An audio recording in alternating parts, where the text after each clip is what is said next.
Dan pagi ini sengaja saya live dengan HP saja sambil santai ya, untuk membacakan tulisan menarik dari Syahganda Nainggolan mengenai bagaimana politisi mendidik bangsa ini menjadi bangsa pengemis, bangsa peminta-minta. Ini serius dia, terlihat ada kemarahan ya dalam tulisan ini.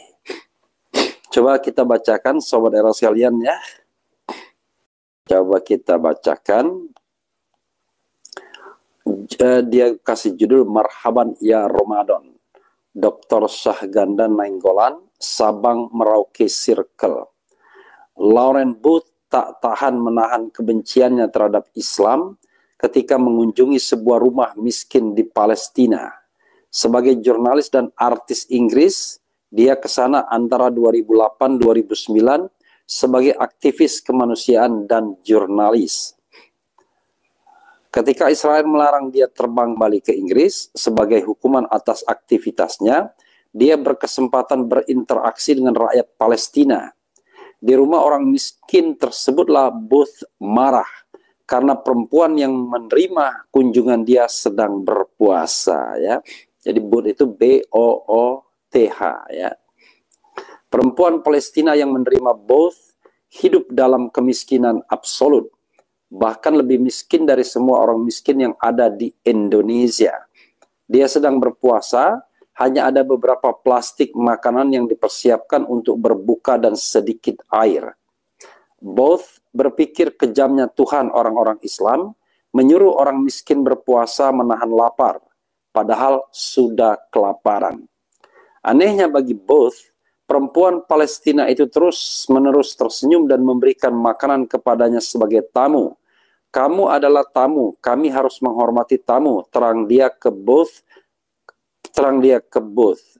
Kemarahan Booth tidak tertahan sehingga dia menumpahkannya dalam sebuah pertanyaan ke wanita Palestina itu. Kenapa kamu berpuasa? Perempuan Palestina itu menjawab, saya berpuasa untuk mengingat nasib orang-orang miskin.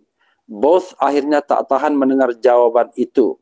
Dalam hatinya berbisik, seandainya puasa ini ajaran Islam, maka saya akan memeluk agama Islam.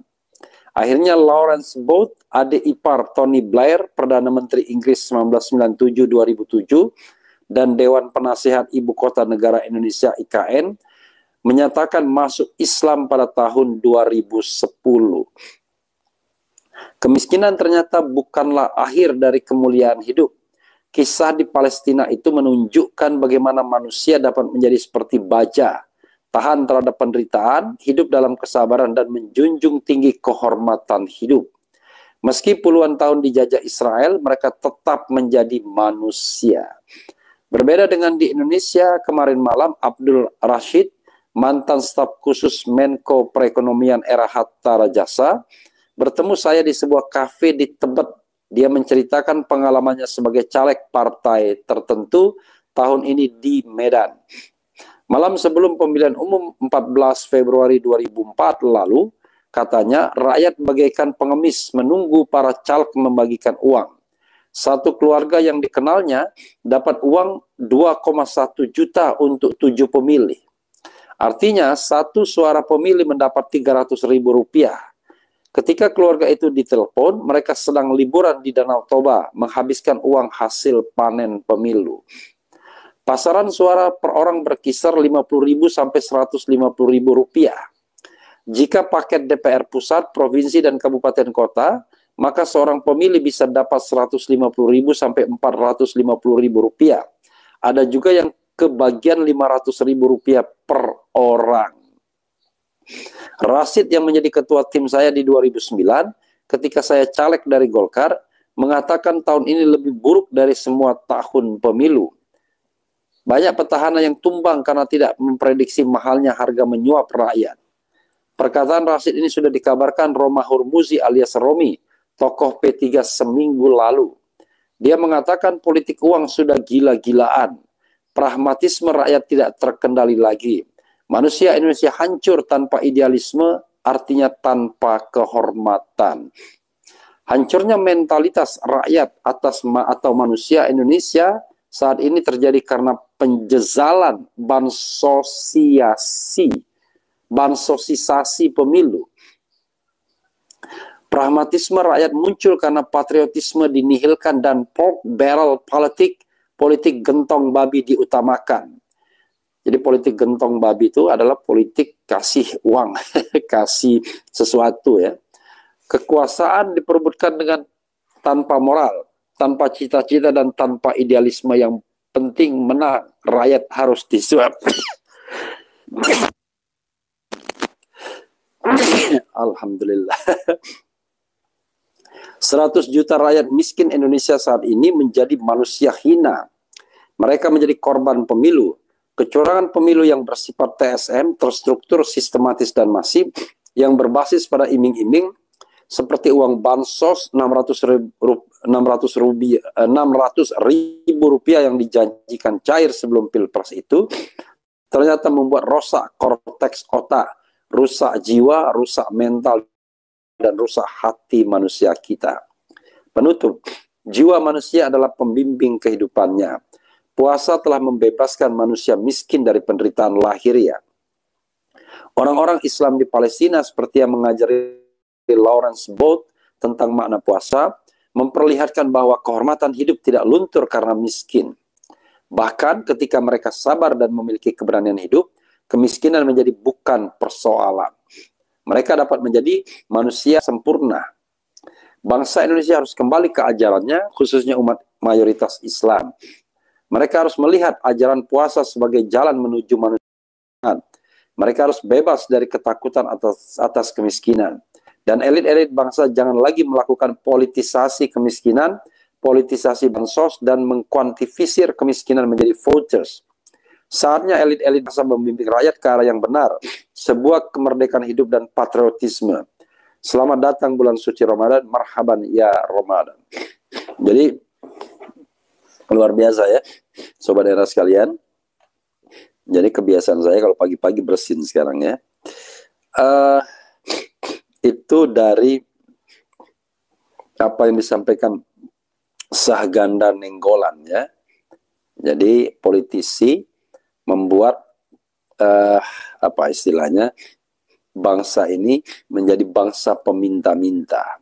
Padahal kita harusnya memiliki kehormatan atau penghormatan sebagai sebuah bangsa ya. Jadi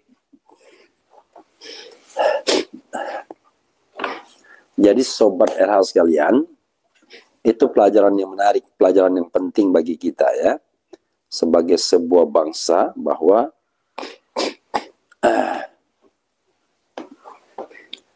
kita sekarang pada level yang sangat berubah pemilu kita ya. Pemimpin tidak dihargai lagi karena ide, karena track record, karena kecemerlangannya, tetapi karena uang yang dia bagikan. Jadi kalau dalam teori berpemilu, sobat era sekalian, sementara ala Indonesia, kalau Anda memberikan uang, Anda belum tentu dipilih, ya, karena banyak yang kasih uang, bukan satu saja. Tapi kalau Anda, ya, tidak, kalau Anda tidak kasih uang, sudah pasti Anda tidak dipilih. Jadi rumusnya ya sederhana sekali, begitu saja. Kasih uang belum tentu dipilih, tidak kasih uang tidak dipilih. Maka jangan heran kalau kemudian orang mengatakan sekian miliar untuk menjadi anggota Dewan Perwakilan Rakyat. Ada yang bilang sampai puluhan miliar, ada yang bilang belasan miliar, ada yang di bawah 10 miliar. Tapi intinya adalah bermiliar-miliar. Lebih mahal lagi adalah di daerah-daerah di Jawa, karena mata pilihnya banyak. Tapi di daerah luar kota bukan tidak mahal, karena mahal juga dengan ongkos. Jadi teman saya ya bercerita bagaimana dia harus menyewa helikopter untuk menjangkau pemilih-pemilihnya. Padahal ini orang baru 1 periode di DPR. Saya sampai terkagum-kagum gimana caranya dia sewa helikopter ya untuk jabatan yang 1 periode, dan rasanya bukan pengusaha juga. Tetapi kan dalam tanda kutip bisa jadi sudah jadi pengusaha selama menjadi anggota DPR kan. Karena kalau kita mengharapkan bahwa anggota DPR atau wakil-wakil rakyat atau pejabat itu lebih miskin setelah menjabat, jangan harap. Di Indonesia tidak demikian. Ya. Di Indonesia ketika Anda menjabat sebagai anggota DPR, sebagai pejabat publik di kementerian, maka Anda akan menjadi kaya raya. Anda bertambah kekayaan dari sebelumnya. Dan ini menunjukkan bahwa memang jabatan itu adalah pintu kekayaan. Ya, jabatan itu adalah pintu kekayaan. Jadi kalau kita pakai teori yang murni gitu ya, yang bagus, yang amanah, maka jabatan itu adalah amanah. Jabatan itu harusnya tidak membuat Anda kaya, kecuali mungkin kalaupun bertambah hartanya sedikit saja. Karena ya sekali lagi Anda tidak punya waktu untuk berdagang dan Anda tidak boleh berdagang juga, kan begitu. Tapi dalam konteks seperti ini, teori itu nggak berlaku. Justru semakin Anda menjabat, semakin Anda punya kesempatan untuk berdagang. Kalau dagang biasa saja ya kita harus pahami sebagaimana keberatan Umar bin Khattab terhadap para gubernurnya. Jadi kalau dilihatnya para gubernurnya kok berdagang, padahal mereka seharusnya mengurusi rakyat. Lalu seorang gubernur mengatakan, kami berdagang di luar jam kerja. Dia bilang begitu, tidak menggunakan fasilitas negara. Tapi itu pun Umar bin Khattab berkeberatan. Karena dia mengatakan, kalau begitu katanya, kalian tidak sungguh-sungguh memikirkan rakyat. Harusnya kalian memikirkan rakyat dalam jabatan selama 24 jam. Artinya, bisa jadi sebagian terbesar pikiran mereka memikirkan perusahaan mereka, bisnis mereka. Terlebih apalagi bisnis kaitkan dengan kekuasaan yang mereka sedang pegang. Maka almarhum Bang Rizal Ramli ya, mudah-mudahan Allah Subhanahu wa taala menerima rohnya, menerima amal kebaikannya, mengatakan fenomena peng-peng, yaitu penguasa dan sekaligus pengusaha. Makanya tidak heran menteri-menteri kunci di kabinet Jokowi itu rata-rata orang yang sangat kaya raya, yang kekayaannya bertambah-tambah ketika dia menjabat di jabatan publik.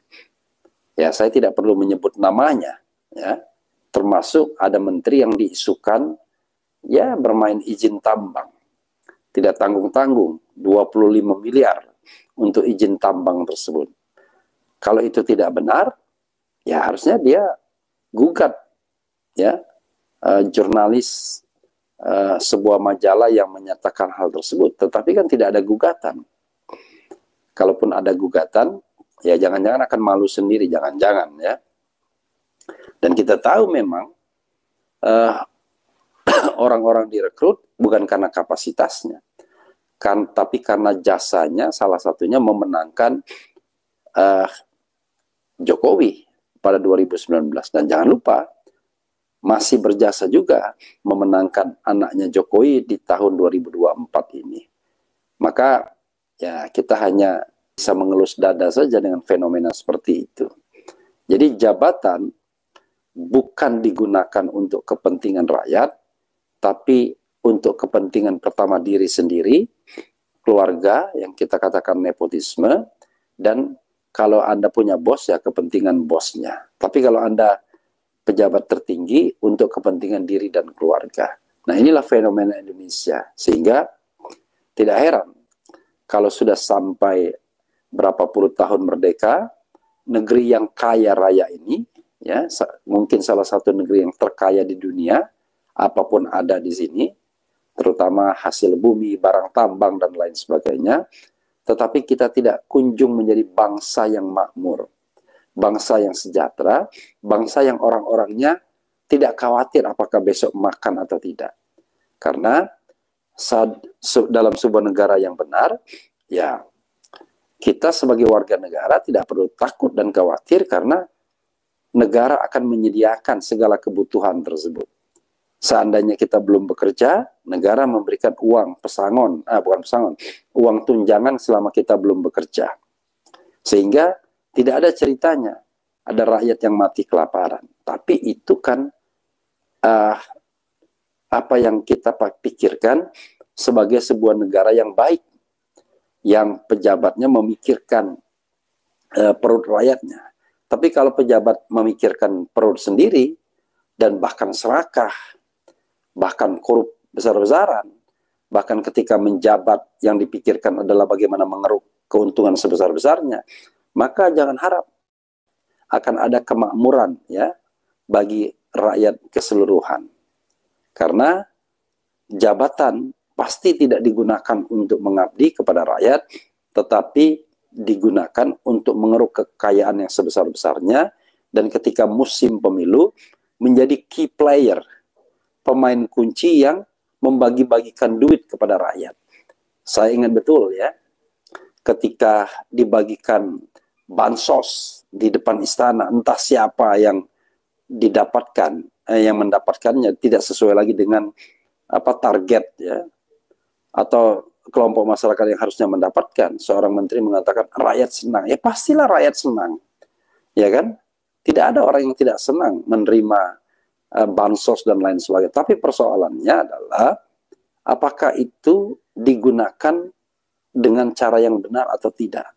Apakah keuangan negara tidak dimanfaatkan untuk keuntungan paslon tertentu misalnya? Nah, itulah persoalannya Sobat Era sekalian ya.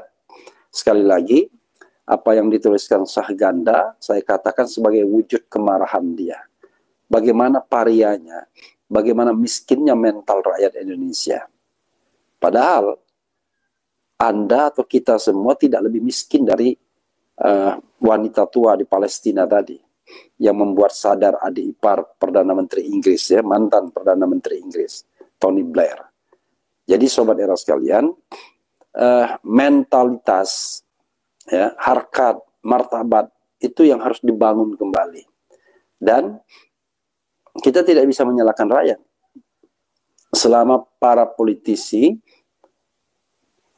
melihat jabatan sebagai anggota DPR itu adalah lahan untuk mendapatkan kemakmuran, tidak hanya status sosial.